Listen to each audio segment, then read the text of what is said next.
Okay, hello everyone. Welcome to the Chabura. Tonight we have with us our beloved Rabbi Yitzhak Berdugo for an exciting public shiur exploring the nature of Minhagim. Just an announcement for all those who are listening, whether you be our members or just casual listeners. We put out a feedback form asking people for their thoughts about how we're doing, how we can improve.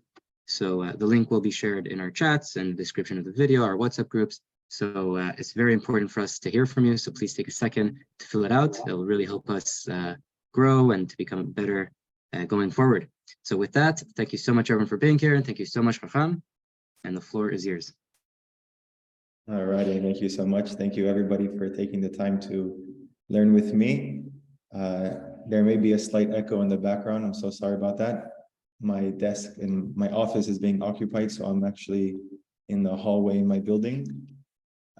So just in case, hopefully everything will be okay. Anyways, to the point. So I think I say this before every class I give in the Habura, but this is a really fundamental, very important class because it definitely occupies our entire daily life, because Minhagim really guide us. You know, the Lashon Minhag, Lanhig, is to guide you in every single aspect in halakha. So whatever a person does, really it's going to be defined by the customs that he follows. And a very important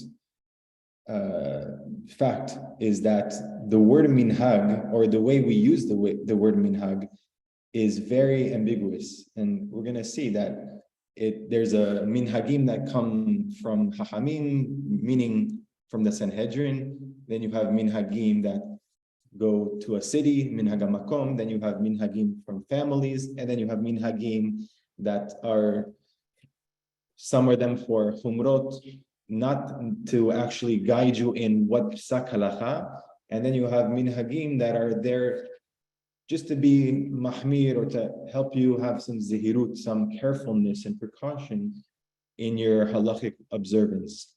So with that being said, I'm going to share my screen, and we're going to go through a source sheet together. Be'ezrat Hashem.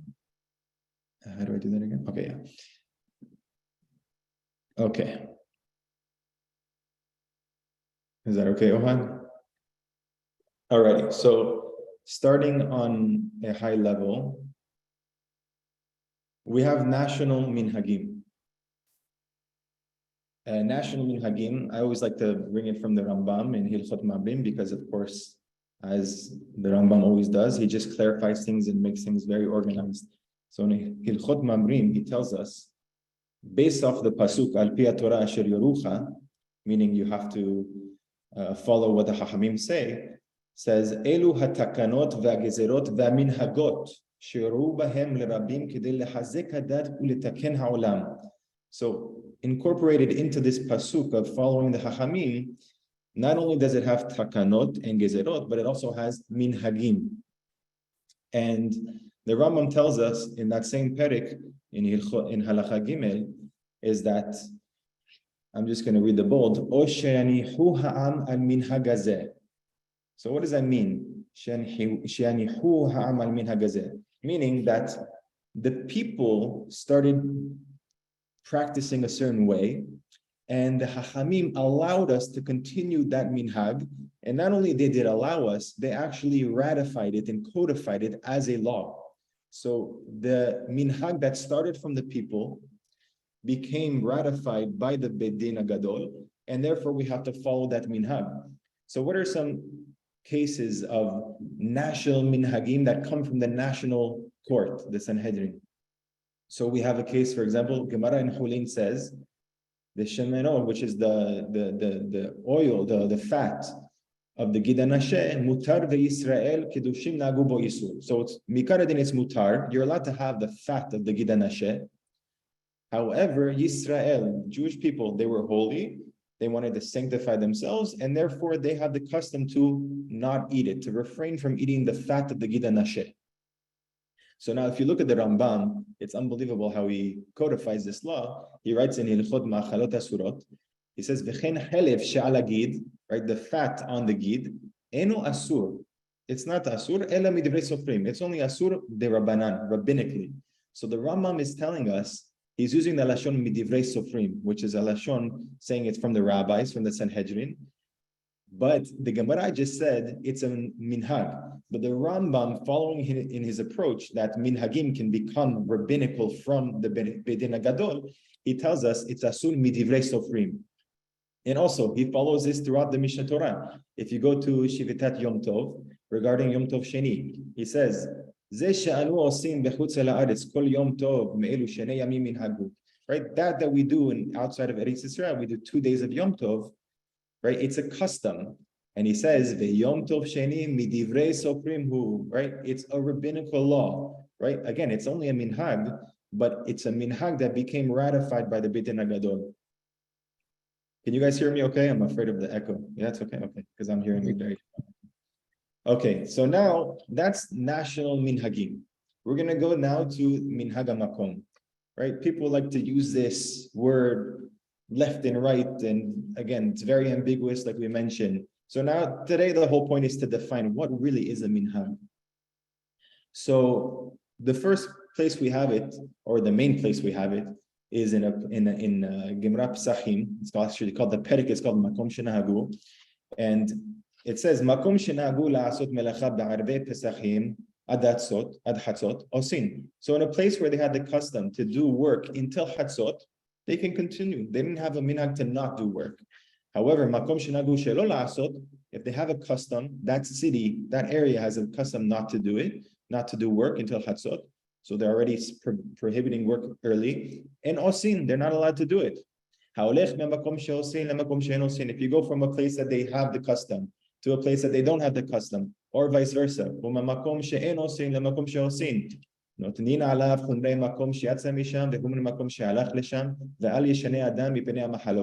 So wherever you're going, if you're going from a place that they do it to a place that they don't, or they don't into a place that they do it. So you have to take both stringent opinions into consideration, and you have to make sure at the same time, don't change. The whole reason behind minhagim, or following certain minhagim, or following the locals of a certain place, is because we don't want to create machloket.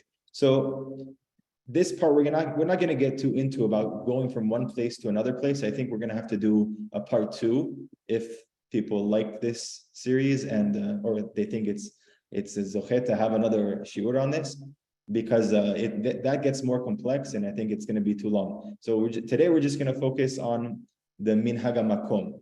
Let's say you're in one place. Let's say you guys live in England, or we live in Miami. What is the minhag makom? And I live here, and I'm not moving from Miami. I am moving maybe to Eretz Yisrael, but theoretically. Okay, so starts off. This is the main Gemara for our day. So the Gemara in Pesachim, it says Bnei Baishan. So we're going to leave out what is Bnei Baishan, but who are they? But Nahagu delo havu azlim mitzur litzidan b'ma'alei shabeta. So they had the custom, these people or this family, to not travel from Tzor, from a city from Tzor to Tzidon before Shabbat. So Atu binayhu kamed Rabbi Yohanan. So these children's, or the descendants of these people, they came in front of Rabbi Yohanan the Tana, and Amrulo, they said to him, Avahatin efshar lehu. So our forefathers, it was possible for them to keep this minhag. Anan lo efsharlan, but us, we're not able to do it. It's too hard for us. We need to travel. Maybe they had better means, whatever it was, but we cannot continue this minhag that our forefathers did. Ammar lehu. So Rabbi Yohanan said to them, Kevar kibbelu avotechem alehim. I'm sorry, but your forefathers, they already accepted this on them, this custom. And it says, Shema beni musar avicha. You have to listen to the rebuke of your father, right? And don't forsake the Torah of your mother, it doesn't lav dafka ima, but it means the customs. That's the main thing. Is do not forsake in the customs. So Rashi explains that what was happening, that the Yom HaShuk Shel Sidon, in Sidon, that city, there was a market. At that day, that was the day of the marketplace. And it was on Erev Shabbat. So the forefathers that originally did this custom, they were stringent on themselves. They said, you know what, Friday, we want it to be a day only dedicated to preparations for Shabbat, and we don't want to go to the marketplace either to sell our goods or to buy goods, whatever it was, but we don't want to travel on Erev Shabbat. So the children, though, however, they needed to. They could not keep up with this minhag. So we see, nevertheless, from the Gemara that Rabbi Yochanan tells us that you must follow this minhag because it was already accepted by your forefathers. So the question is, who is Bnei Baishan? This is an important question because by defining who Bnei Baishan is, it's going to have significant amount of different nafkaminot, different halachic applications. Right? When I learned the Gemara maybe 4 or 5 times, and I always thought Bnei Baishan, simply, I'm sure everybody thinks as well, Bnei Baishan, the children of Baishan, maybe some family, instead of Berdugo, they were called Baishan, that was a family. But it's not so clear. So let's see how the Rishonim look at it. But before, what's the big nafkamina? What's the practical difference if it's a family or if it's a city? Because if you say it's a family, right, these are words, I wrote a whole teshuvah on this, and everything that I'm just quoting here in this document, I just kind of dissected from this teshuvah that I wrote, and I'm just bringing it here in like an outline format for us.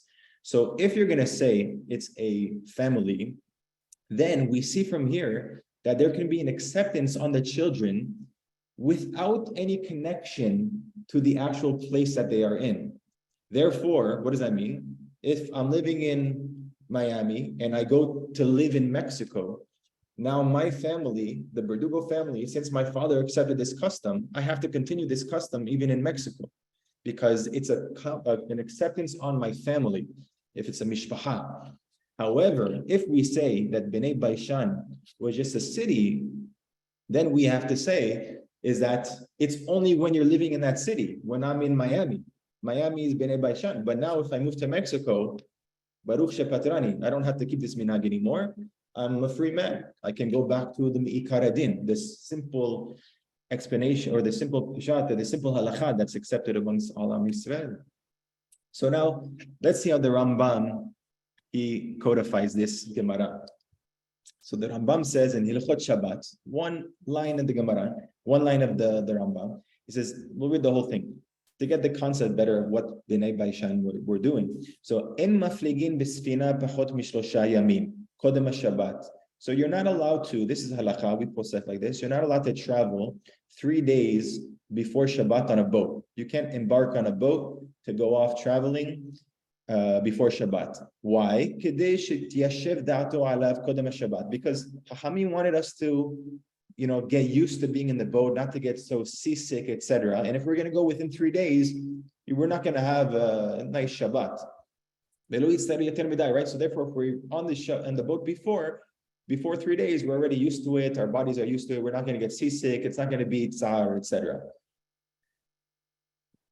It's interesting, side note, just halacha nowadays. What about our cruises? They didn't have boats like cruises back then. Now we have cruises and nobody's getting seasick. I mean, I'm sure maybe a few people do get seasick, but it's not the same type of seasick that the Chachamim were talking about in the boats back then. So some poskim, like Moshe Levi, he says, nowadays our boats, no problem. Other poskim, I think Chamuvadi Yosef is machmir, but it's a big machloket. Anyways, however, says the Rambam, however, if it's for a mitzvah, you need to embark on a boat because there's some type of urgency to do a mitzvah, it's okay. And you should tell the captain, please don't go on Shabbat, but even though he doesn't listen to you, no problem. Okay, so now this is the sugya that we're working on. However, just to go from the city of Tzor to Tzidon, so the Rambam is using that example from our Gemara, and anything similar, which is only 1 day travel, it's less than a 3 day travel, it doesn't take a long time. Even for your own personal needs, not for a mitzvah, you're allowed to go on Erev Shabbat because it's not a long travel, it's just a couple hours of traveling, and you could do that on Erev Shabbat. However, here's the words, umakom shenahagu shelo yaflig be'erev Shabbat klal and mafligin. However, in a place where they don't have the custom where they have the custom to not travel Erev Shabbat, embark Erev Shabbat, then you're not allowed to go. So the Rambam, clearly he's saying makom. He used the word makom. He didn't say mishpacha. He didn't say family. He's saying makom. So now we're going to machine gun a bunch of different achronim, rishonim, etc. to see what did they hold. So the Pri Hadash, the famous Pri Hadash, he says, the Baishan eno shem ish. He also says, like the Rambam, it's the word Baishan, the family Baishan, or what we thought was a family maybe, it's not a person, it's not a family. El Shem makom, it's a place. Dahainu bet she'en. So he's giving us the whole context. What's Baishan? It's a nickname. Like you're a Floridian. You're from Florida. The Floridian. Beit Shan is Baishanin is Beit Shan. Ukeahid amrin beperigim de Megillah. He says, Hofni Baishani lo yisa kapav. They have a Beit Shan kedita hatam. So he says, if you go in the Gemara Megillah, you see also Baishani. They use the word, and they're not supposed to do Bikat Kohanim because I think if I recall correctly, they don't know how to pronounce the words properly. Right, and he also says, go look at the Aroch over there, and there he talks about it as well, that the Baishan is referring to a makom, and it's not referring to a family. So we have the Pri Hadash, the Aroch already telling us also, it's not a family. Again, what's the significance behind this? Because if it's just a place, when you leave that place, we move from Miami to Mexico, we no longer have to keep this minhag anymore. It's only when they're staying in Miami. The Ramban, also, the Ramban, ועוד, שאפילו בדברים שלא קיבלו עליהם בני העיר בהסכמה, אלה שנהגו כן מעצמם לעשות גדר וסייג לתורה, אף הבנים חייבים לנהוג באותו גדר, כדאמרנו במסכת פסחים, שם, בני ביישן. So the Ramban as well, straight up, he's telling us it's talking about a makom, a place, right? Because this is, and he's expounding us, this is, we were referring to in that Gemara is that a city that the people, the entire community agreed that they're not going to do something, right? Why? Mishum geder v'sayag leTorah. They wanted to uplift themselves and be more meticulous and be, more cautious in their observance of the mitzvot. So therefore, they stop themselves from doing something that's really mutar, and that becomes a minhag, a makom. So again, what we see from the Ramban clearly, Bnei Baishan is referring to a makom. Shulchan Aruch. So halacha lema'aseh, for those who posek like the Shulchan Aruch. Kabbalat harabim hala alehem ve'al zar'am ve'afilu b'dvarim shelo kiblu alehem bnei ha'ir be'haskama ele shenohagim ken me'atzmam la'asot geder v'sayag leTorah. You open up the Shulchan Aruch and Yoreh De'ah, he's only talking about Kabbalat harabim. He's talking about Bnei ha'ir. He's talking about a city. He never talked about a family. You open up the entire Shulchan Aruch, he never talks about minhagim of my family from, this city in near Halab. No, he's talking about, or more in Morocco, we have all this problem. Every city, every synagogue in the city had their own custom, every family. No, in the Shulchan Aruch, we have minhagim from the city, and a unified custom of the city. So they can make a minhag. The Havot Yair. So we're going to go to our Ashkenazi friends, from the Achronim, Gidolei Achronim. He says, Dafka Kabbalat Rabbim B'Kehillah D'Kiv'u Yachad. He says specifically, only a acceptance of the Rabbim, of the entire Kehillah, that, and they establish it together, Yachad. And he says, he says, and you see from the Rivash as well, that it's all dependent on the makom, the place. The place is what causes the fact that you have to observe this custom, right? And he brings again, he says, Bnei Baishan, our Gemara Sahim, Bnei Baishan, we're talking about the makom. And he says very simply, this is beautiful sevara. He says, Dim loken, because if you're going to say, not like what I'm saying, שבכל דור ודור ובכל מקום שיש חסידים מופלגים במיליד החסידות ובתעניתים. Right? How could it be that we find in every single generation these certain hasidim, people that want to be really righteous, they're, they do certain things of hasidut and they fast a lot, etc. And ve'en habanim nohagim b'milid hasidut hahem. And the children, their own children, are not following the practices of their father. Right? They're doing a different path. So af ki gam hem tzadikim v'yisharim, even though the children, they're also, of course, they're halachic observant Jews. Nevertheless, they're not following all these stringencies that their parents did. So therefore, you see the Havot Yair is saying, for sure, we're talking about minhagim of the makom, of the city, but family minhagim, it doesn't have that same power. Therefore, you could actually, he's telling us even bigger chidush, is that, if my family does something, I don't have to continue that minhag if it's just a minhag of my family, specific family. ועוד איכה לתמוה דלפי זה יש חומרה לבנים ובני בנים יותר מאביהם הנודר עצמו. He's saying, if you're going to say that it's, that the children have to follow it, then it's more strict on the children than on the parents themselves. Why? Because like a father, let's say me, I'm the father, and I accept upon myself not to eat peanuts on Pesach. Actually, people did that, but I'm not going to eat peanuts on Pesach, right? So I can, if it's too hard for me, I said, my wife, the only good thing she makes is peanut butter sandwiches or peanut butter matzah sandwiches, and I need to have peanuts, so it's too hard for me. So I can go to the hacham, and I can give harata, I can feel bad about it, and the rabbi, my hacham, will undo my neder, right? However, the children, they wouldn't be able to undo it. What happened in the Gemara? They said, listen, it's too hard. Anan lo efsharlan, it's impossible for us. So, and what happened? Rabbi Yochanan said, I'm sorry, your father's already accepted it, you can't undo it. So you see that it doesn't make sense as the Havot Yair, because if it's just a family custom, why can't the children undo it? The father, I could have undone it, but my children can't do it. That's not fair. So he's saying, Misvara, you have to say, we're talking about a makom. Okay, so now we're going to see a different side. Rabbeinu Yerucham, he says, look how he learns the Gemara. Im nahagu avotav shelo lalechet be'erev Shabbat mimakom el makom acher, perush sheba lifnei chacham ve'amar shein yakol lizbor oto minhag en matin lo. We don't allow him to undo it. Ken pashut bepsachim. So the Rabbeinu Yerucham says nahagu avotav. Right? He's saying, again, you can kind of maybe read it into differently, saying avotav means the makom, but the fact is that he didn't tell us makom like everybody else purposely changed it, right? He said avotav. So it sounds like he's referring to a family custom. He's learning the sugya of Bnei Baishan as a family custom, and he's holding that, you have to keep that family custom. This is unlike with the Havot Yair that we just said. So the Meiri and the Anshas, he says, Im kiblu alehem le'esor mitorat minhag k'dei shelo litrasher b'sarchei Shabbat asur lahem le'akel. Right? If they accepted upon themselves to prohibit themselves from something as a minhag, because they don't want to be, cautious in preparations of Shabbat.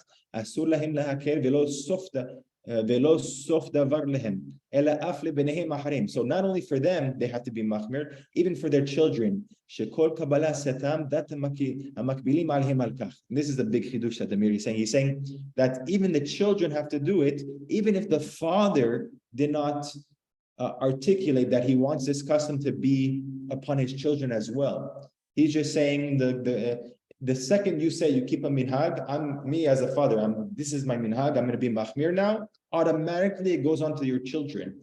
And the Meiri, again, he didn't tell us about city, this, that. It sounds like he's learning, simply, you can argue, but simply he sounds like he's learning that we're talking about the minhag of the family, a family minhag. Okay, so now we're going to ask some questions.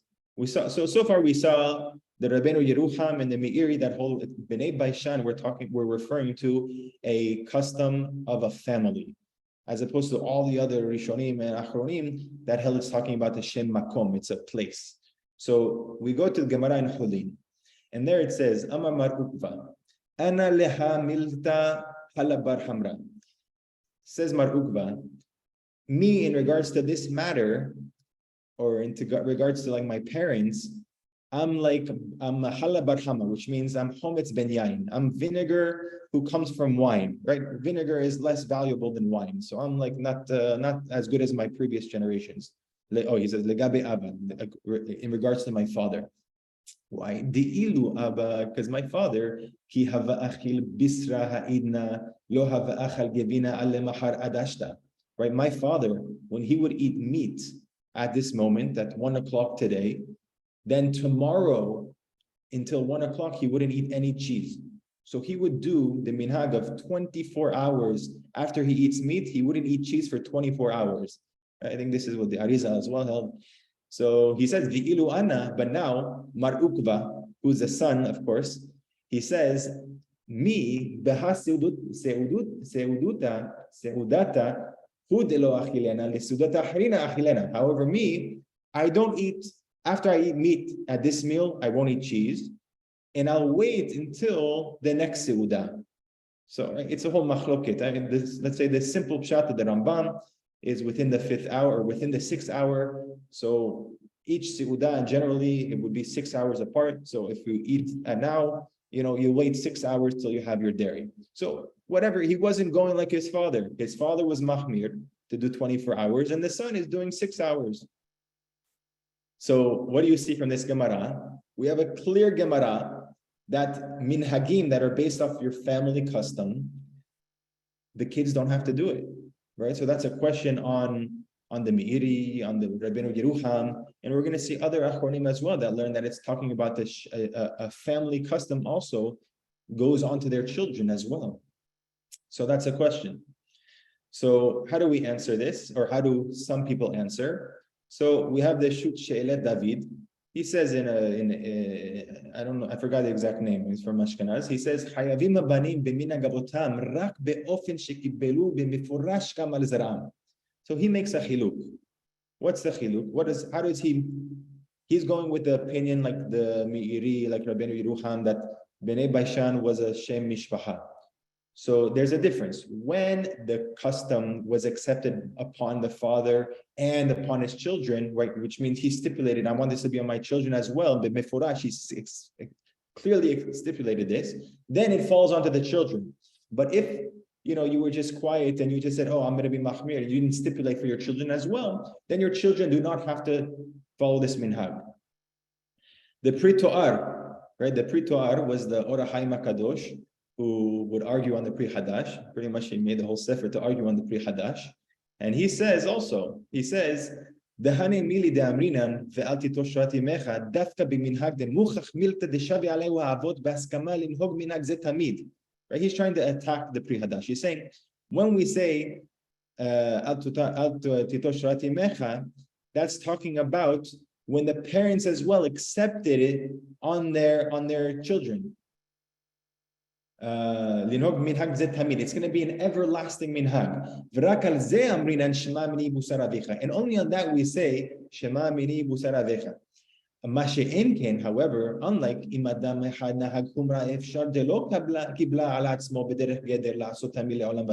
however, if a person just is doing a chumrah upon himself and he didn't do a full-on acceptance, then the children don't have to do it.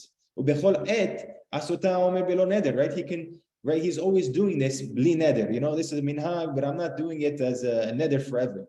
So again, he says, look, if you go to the underline, right?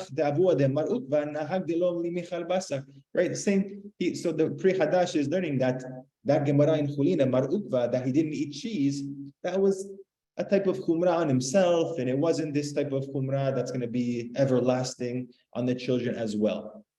Right. So in short, though, this approach has one benefit. I don't know benefit, but one point, let's say, because the pasuk Shema bini musar avicha v'atito shrati mecha sounds like we're talking about family things, right? Avi, imo. Why is it talking about father and mother? Right? Are you going to use that pasuk for a shem makom, for a place? Right? I skipped it before, but I think the Havot Yair, he says.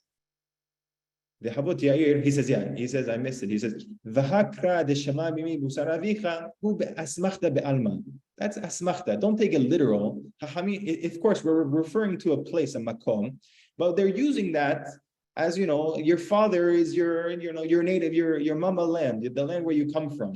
So that's what it means, the shema mimi busar avicha.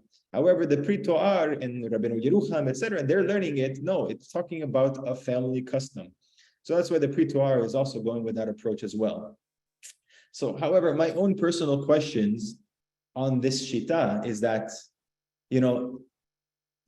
this is the simple approach of a way a lot of people learn the Gemara is ikar haser min hasefer. It's beautiful chidush, the chilukim that the Shelet David and the Pri Torah are giving, but however, the Gemara didn't give any chilukim like that. At least the Gemara should tell us something. It's so satum, it's so sealed, and without giving these general concepts. How do you know this? They have to add this in, but it's not in the Gemara. The Gemara doesn't make any difference. The simple answer is that Bnei Baishan is a makom, and Mar Ukba was talking about a family minhag, and therefore Shalom Yisrael. We don't have to make all these chilukim. It's very simple. But when you're going to go, everything's a family minhag. Both Gemara to deal with family minhag. So you have to do, a Tosafot style shita. No, there's Sfei Dinim, there's two chilukim. That's talking about when you accept it forever. And this is when you're accepting it, in just as a Torah Chumrah, B'li Neder, not the. But again, I don't think the Habura, we're not into that approach. I mean, I don't want to speak for everybody, but in general. I see Avi's nodding your head, yeah, Avi? Okay, he's laughing, okay. So, anyways, Sikum, most Achronim, most Rishonim, they go like the Piri Hadash. And we have the Rambam and the Shulchan Aruch. So let's say you're either a Rambamnik or you're Maranik, you go with those two shitot. You see that we only have this concept of a minhag by a makom, the place.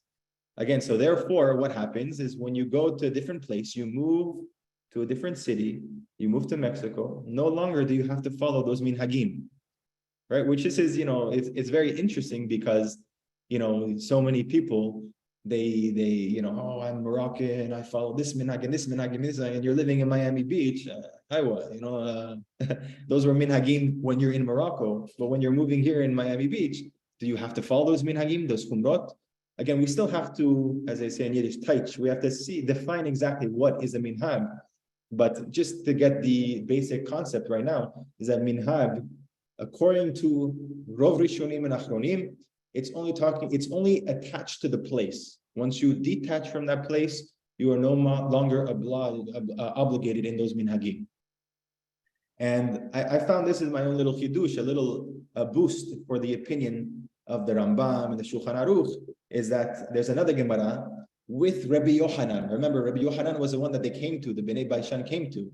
And here in the Gemara in Chulin, there was a case of the Be'eh Hashilta, which is, it's a very eloquent food.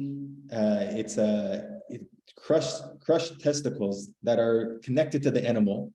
Are you allowed to eat them or not? So Rav Ami and Rav Asi, it's a mahloket. Had amar, had asar, had shari. One says it's okay, and one says it's not okay. One says it's asur because mideloka barian hani aver minahai. Since they're crushed and they're not getting healed, it's like aver minahai. It's like a detached limb now. And the one that says it's okay because since it's not rotting, it's not considered detached, so therefore it's still mutar when you shech the animal. Of course, we're talking about when you do shechita the animal. So the Gemara says, "Amale Rabbi Yochanan, Rav Shemin bar Ava, hani ba'ya hashilta sharian ve'atlot tichul mishum atito shrati mecha." So now, to the point where we need to define is that Rabbi Yochanan goes to Rav Shemin bar Ava and he says, these eggs or these testicles from the animal, the crushed testicles, you're not allowed to eat them. Why? Mishum atitosh torati mecha. It's a minhag. You're not allowed to eat them. And now look at the Rishonim, how they learn this. So it says, Rashi, he says, minhag mikomecha she'ata mi Bavel. You come from Bavel, Rav Shemin, and sham nohagin bo isura. There in Bavel, they're machmir. Right? Or it's not that they're nohik to be asur, they are posek to be asur because I think that's the place where Rav Asi was, and therefore that's your location, and therefore you have to follow that shita. Tosafot as well.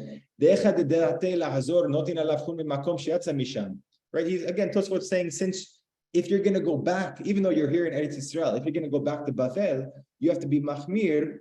You could, because your intention is to go back, and you have to keep the minhagim from Bavel. Or perhaps Tosafot saying, Inami, when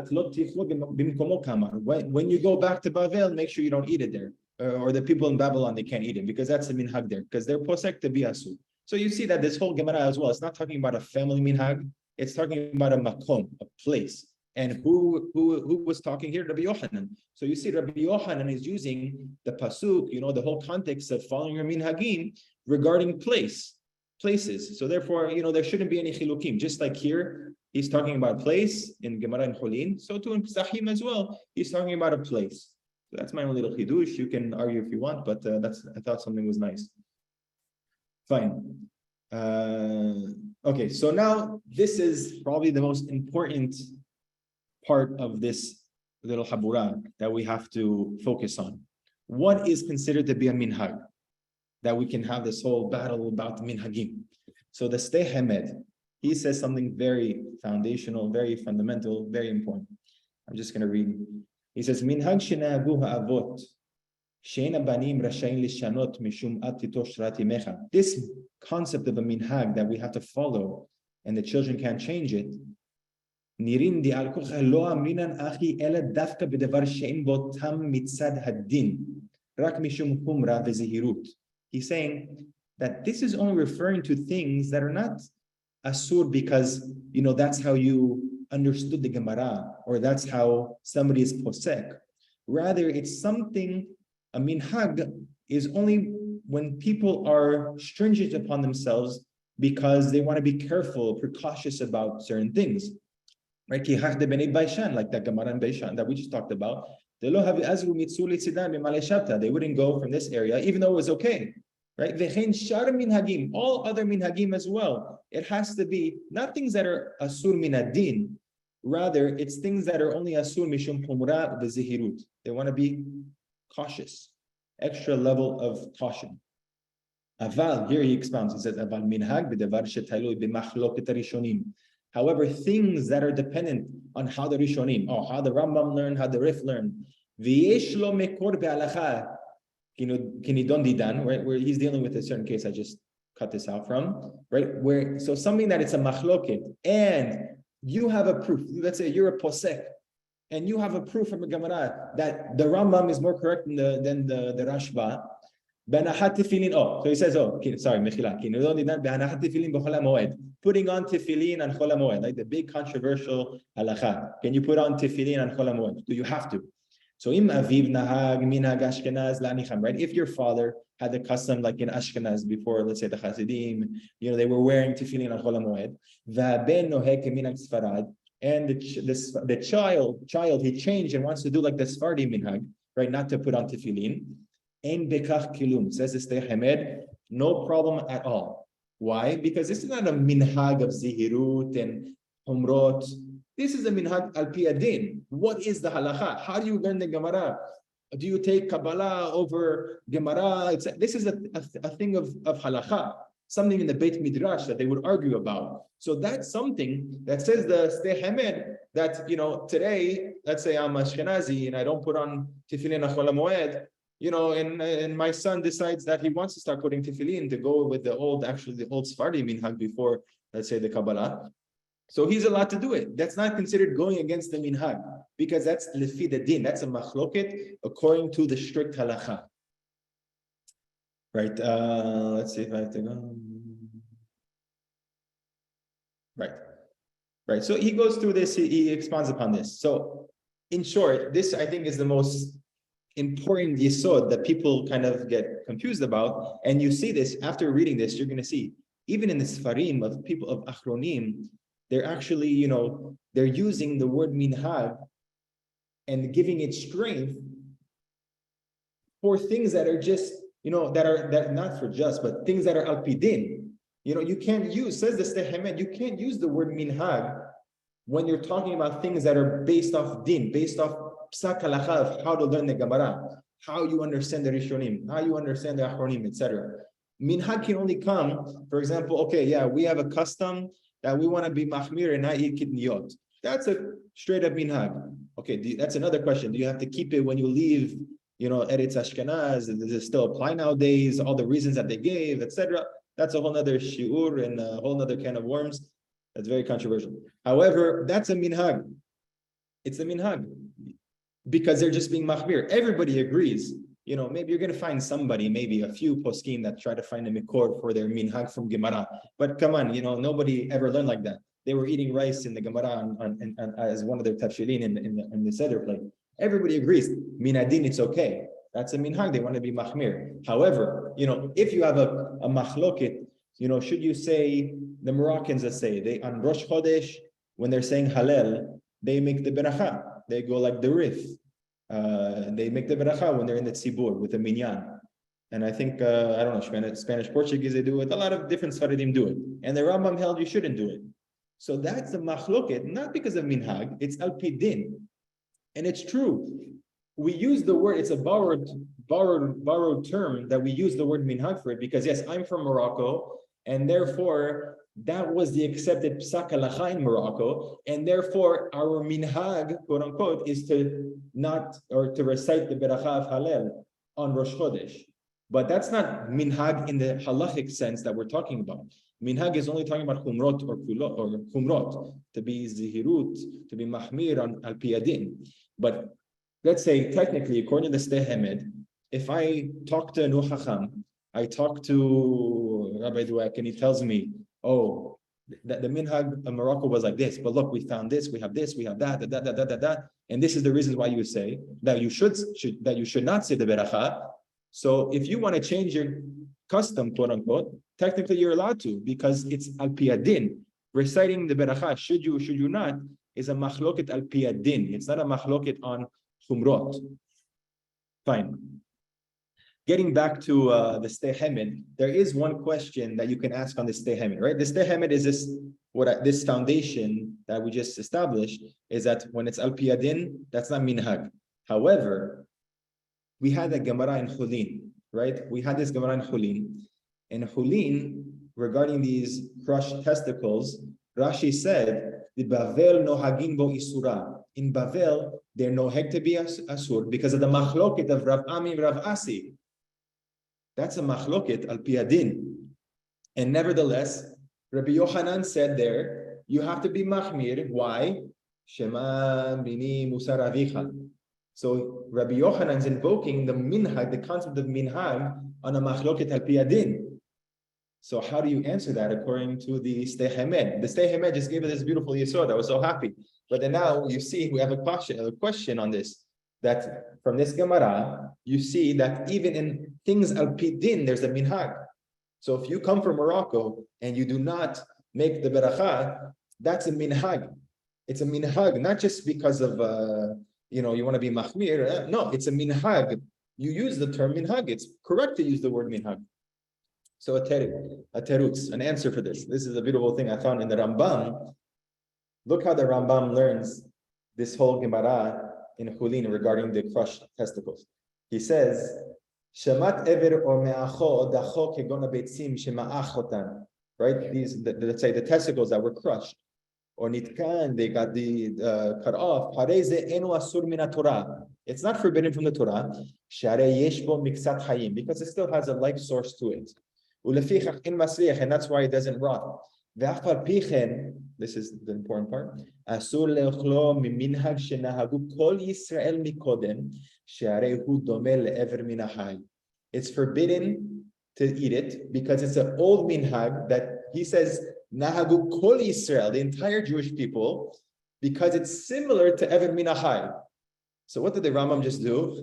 The Rambam learned the Gemara, and this happens all the time when you just open your eyes to these things. He didn't learn it like Rashi, he didn't learn it like Tosafot. He learned it that the reason why Rabbi Yochanan was telling Rav Shemi to be Mahmir is not because you come from Bavel, etc. No, you have to be Mahmir because this is the Minhag Am Yisrael. That's how he learned it. And therefore, from this Gemara, we see it's not a problem according to Steh Hemed because it's a Minhag Mishum Humra. It's not Minadin, that was a Machloket. And we post like it's okay. However, Am Yisrael, they wanted to be Kedoshim Hem, they wanted to be Mahmir, holy, and they were Mahmir. So therefore, beautiful. It fits in with our approach of the Steh Hemed that we only use the word minhag for things that are shelo minadin, that are not halachic technicalities. So that was beautiful. You guys should be dancing in your chairs for that. Fine. Magid Mishneh, also the Magid Mishneh, he also learned like that. he explains the Rambam, how the Rambam learned the Sugya differently than Rashi. He has a question on the Rambam's Pshat, because the Rambam, the Gemara says, Ve'at, Rabbi Yochanan said, Ve'at lo techol, you shouldn't eat it, right? Which is mashma, not like the Rambam. It's mashma like only you, Rav Shemin, are not allowed to eat it, but we're allowed to eat it here in Eretz Israel. So first of all, I mean, we don't know the Girsaot that the Rambam had in the Gemara. And on top of it, you can learn like, like it's lav dafka, like you don't eat it, meaning, we're not allowed to eat it. But he's just commanding him because perhaps he didn't know this custom. Something like that. You can answer it different ways. But nevertheless, we have the Rambam codifying this. So now just to end, before we end off, I want to give the reality, historically, why this is the correct approach. And we see this in our Jewish history, right? Because, let's see, right, every single generation, every single city, we see halachot changing. When I say halachot, meaning minadin. For example, before in Spain, let's say the minhag was like the ibn migash, or it was like the rif. Sorry, the halacha in Spain was like the rif. Everybody followed the rif. The Rambam, when he was younger, he only argued on 10 halachot with the rif.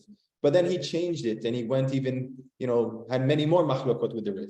And who was the Mare de Atra? Who was the posek of Spain? The Rambam. So what happened? People changed their minhagim. Again, minhagim, quote unquote. Why? Because it's not a minhag of chumrah. They changed how to understand al piyadin, right? So too, believe it or not, after the Ramban, he passed away.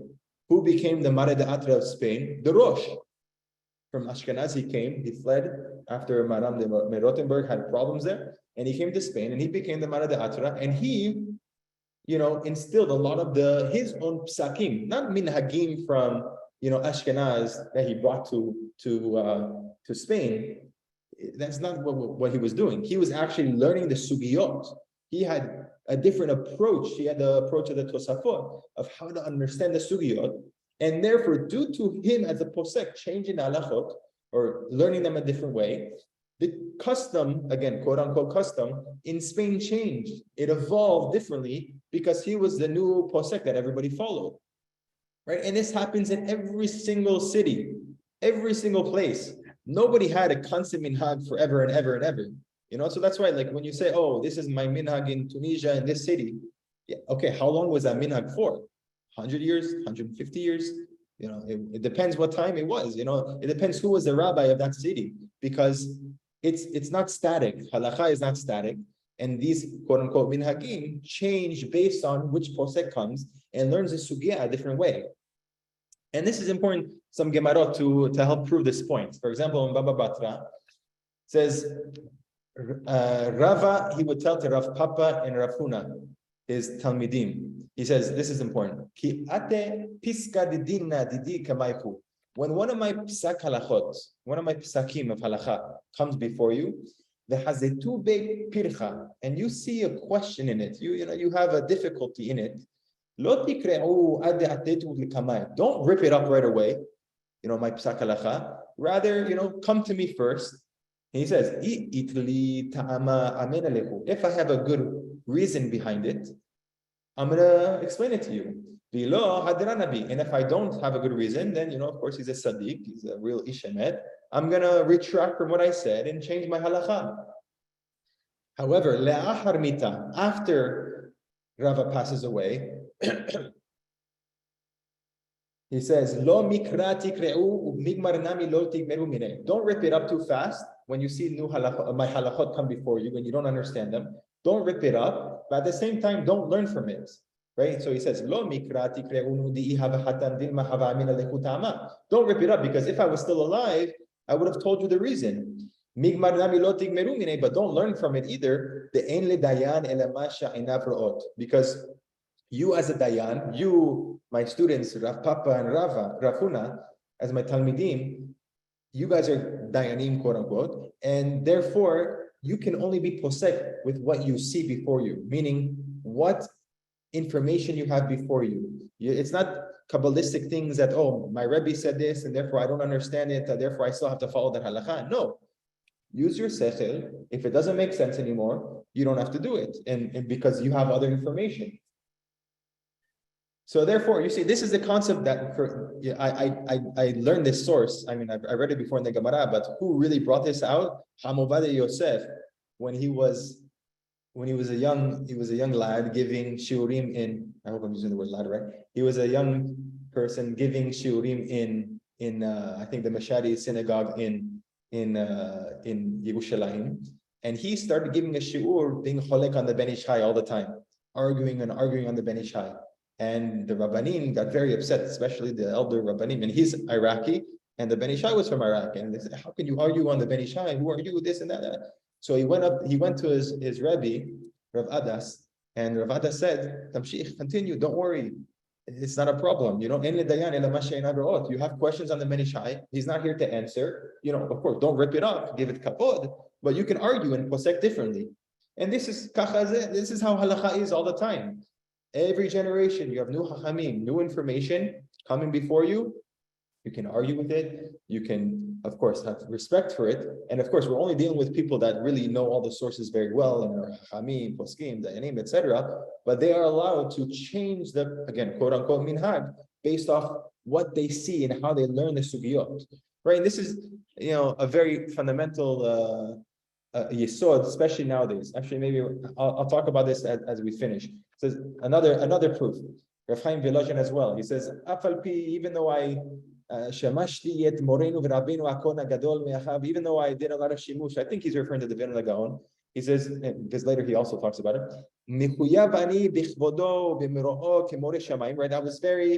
I was very, respectful to him. I treated him like the way I should treat Hashem.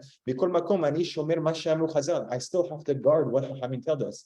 Meaning, what did Rava say to them? Right? When you see a psak and you don't understand it, you don't have to follow it. Right? Right? Even the Gaon de Vilna, he would tell the Rav Chaim Volozhin, don't show any favoritisms in halacha. If you posek a different way, you go for it. Right? Maran as well in Afkat Rochel, he talks about how the way the Ritva and the Rivash, they learn a certain Rishon a certain way. Says Maran, but if I learn differently, I can be cholek on them. Right? He uses a Talmudic expression. I'm not just, we're not just wood choppers in the forest. We're serious people. He's saying we can have an opinion. We have a say as well. Right? Ramazuz always says, he says, in monopoly la Torah. There's no monopoly for the Torah. People can be cholek. Right.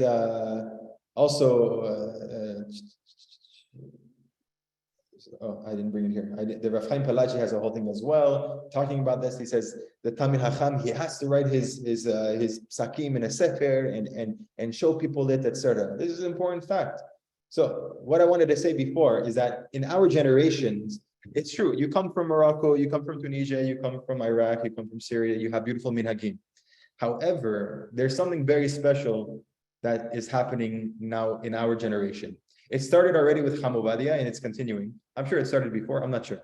But we see from Hamovadia this tremendously, but it's continuing like crazy now as well, is that we are in a generation with so much access to any type of sefer you want, any type of resources that we never had before. We have the Kairo Ginizot, we have different teshuvot that we've never seen before.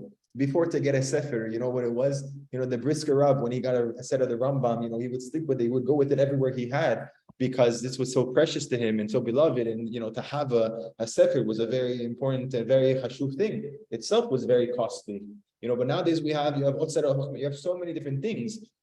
Who says that halacha has to be static and we have to freeze it where it was? We have new information, new teshuvot. The big thing, like for example, when we just read the Aseret Diborot, do you stand up or do you not stand up? So the minhag of many Sfaradim was to stand up. Most Sfaradim would stand up. Almost everybody would stand up. However, Rav Ovadia came with a big thing saying, we find a new teshuvah, the Rambam, that says you're not supposed to stand up and therefore you have to sit down. So do we follow it? Do we not? That's a separate issue if it applies nowadays or not. But nevertheless, The fact is, we have new information coming about all the time. We're learning from our peers left and right, whether they're Ashkenazi, Sfaradim, it doesn't matter, Tamanim, Rav Kapach. We have, did anybody in Morocco ever get to read the Teshuvot of Rav Kapach and what the Yemenite Hachamim ever got this, what they came up with, the Chidushim? No, they were in a remote place and didn't have such, access to Hachamim in Morocco. I don't know, maybe somebody's going to prove me historically wrong, but again, you get the point. They had this connection from all these places, and now we get to see all these different Teshuvot, different opinions, different ways of thinking. And therefore, we can't just freeze the halacha and say, oh, Minhag Morocco, that's it. I'm sure if any of my Moroccan Rabbanim that I'm very close with listen to this, they're going to want to put me in Haram for this. But the truth is, that's the point. We see most Rishonim, Minhag Makom is only when you're in that Makom. And number two, that's a whole other thing. But number two, Minhag does not apply to things that are al-pidin. So therefore, when we have new information, new access, different shitot, we have to reassess it in every generation. And this is historically what happened in every single generation. A new chacham comes to the city and he revives or he revolutionizes the halacha.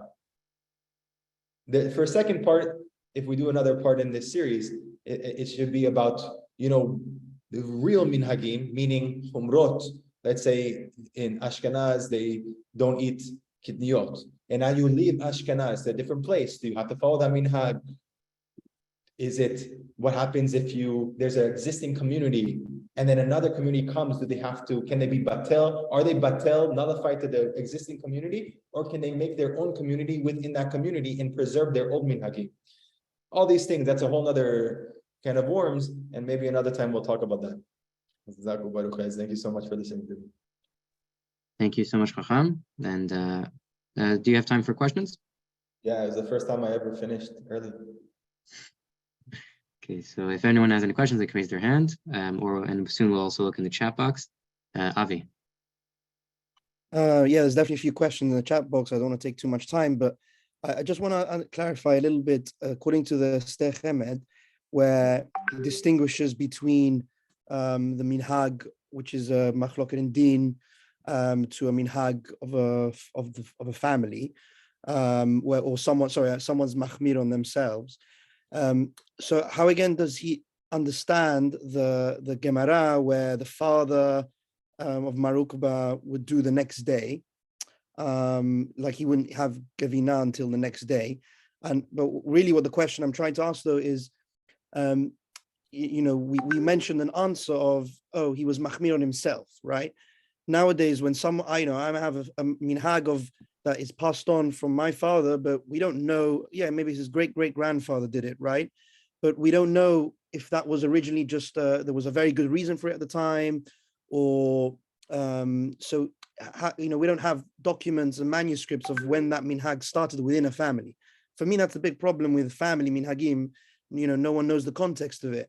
So that's really the question I'm having, like how maybe someone was machmir on themselves. He was a pietist, or maybe, I don't know if you could clarify that, if that's clear. Yeah, no, in general, the approach that we came out with is that most opinions hold that family minhagim, there's not even a concept of family minhagim.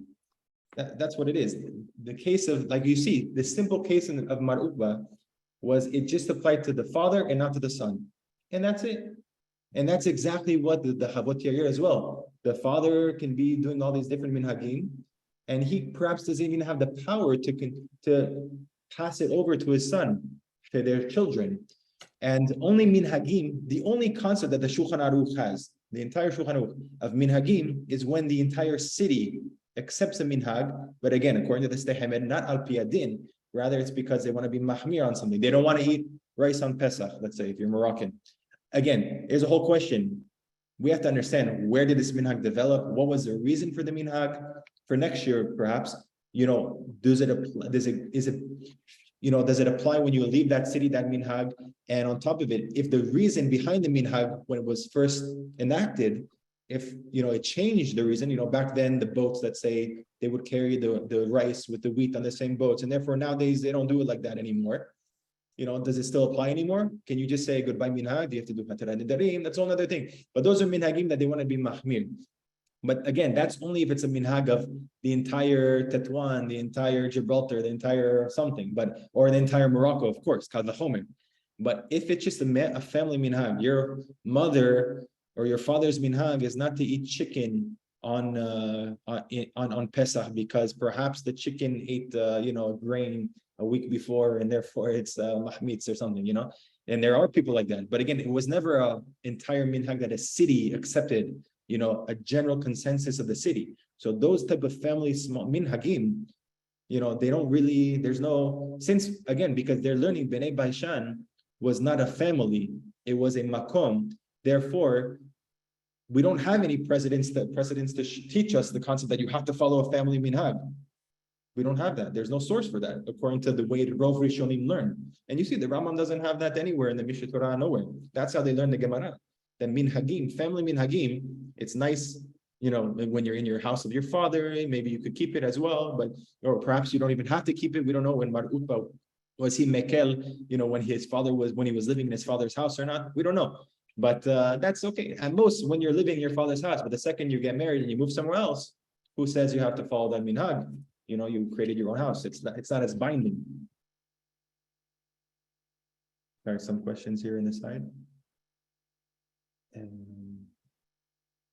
Anything I should read in specific, guys? Yes, they seem like all great questions. Can you tell me which ones to read? Sure, let's go maybe from the top. So we have Vedat. Is the Shulchan Aruch talking about a communal acceptance or one which is essentially enacted by a Bet Din? Say how the Rambam words it, Bet Din shegazru gezerah itkinu takana v'inhigu minhag. Right, so we first started off as the national minhagim from the Bet Din Agadol. That we don't have nowadays. We have a continuation of certain minhagim that they enacted, which we said, like eating the shuman, the fat of the Gida Nashe or Yom Tov Sheni. Those are minhagim that are, from the Bet Din Agadol. However, every other, or I'm sure there's a few other more, but the way that minhagim generally is now is just based off your city you live in, and that's it. We don't have, it's the Bet Din of your city, and that's it. Right. Do you need evidence of the Bet Din doing it? That's a good question. So again, you don't have to have a Beit Din of the Sanhedrin or a Beit Din of the city. I think that's what Vedat is referring to, like a local Beit Din or just communal, or people in the community do it. But do we need evidence of Vedat is referring to no. So we saw from the Habot Yair and also from different Rishonim as well. It doesn't, or Bnei Baishan as well. We don't. If it's a makom, it doesn't have to dafka come from the Beit Din. Right, the Rambam there is only talking about from the Bet Din Agadol. Bet Din in the Rambam's context is Bet Din Agadol. That's for sure in Hilchot Mamrim. But nowadays, when we have a city that makes a minhag, it doesn't have to per se come from the Bet Din. It could come from either the Bet Din, the Chachamim of that city. They decide to uplift the community, or the community needs certain new takanot, gezerot, etc. Right? If you have in Morocco, you have books on takanot and chumrot that the Chachamim did there. Or it could come from just the people, a kabbalat dat rabim. The people together, however it evolved, they decided that we need to be machmir on this, and it kind of spread, and therefore it became a city-wide minhag. Which nowadays these things are not being made nowadays in any city because there's no ahdud at all. So we don't really have these minhagim nowadays. Okay, that's a whole other topic, but yeah. We have a question from Jesse Lappin. Today, in communities where some minhagim are taken very seriously, especially within Ashkenazi communities, how should we go ahead reforming this to generate new minhagim that are more appropriate for the generation? Yeah, you have so many books, you're right, on minhagim. They use, it's funny, they use the word, was it? How do you spell minhag backwards? It's gehinom. So there's two ways to learn it. Is it, if you follow your minhag, you're going to Gehinnom, or if you don't follow your minhag, you're going to Gehinnom. All the books on minhagim, they're using it the second option, that if you don't follow your minhagim, you go to Gehinnom. So any type of minhag you have to follow. First off, again, it's like I said, these minhagim, they were set for a certain place, in a certain area, in a certain reality at that time. And therefore, when things change, when the reality changed, do we have to still follow these minhagim? I'll give you an example. For example, the Ramah brings down, I think it's from the Kolbo, that the Khatan, when he's doing the Birkat Erusin, he's getting engaged, right? Who makes the Beracha? Says the Rama, the Misadir Kiddushin, the rabbi officiating the wedding, he should make this Beracha. Why? He said, because in that time, people don't read Hebrew so well, and we're afraid that the Khatan is going to mess up and get embarrassed. So therefore, even though this is seemingly it's 100%, it's a Birkat Mitzvah. I mean, how can somebody else say the Beracha? You're getting married to this girl, and you want to make her Mikudesha to you. So you have the mitzvah. It's not on a mitzvah on the rabbi, Misadak Yudushin. You have to say the Beracha. So how can we give it to somebody else to say the Beracha? However, the Rama says that because in that time in Ashkenaz, most people, they didn't know, Stam Balabait, they didn't know Hebrew, how to read so well. And people in general, it's not how it is nowadays that everybody knows how to read. A lot of people didn't know how to read. Even Stam common folk people, they didn't know how to read so well.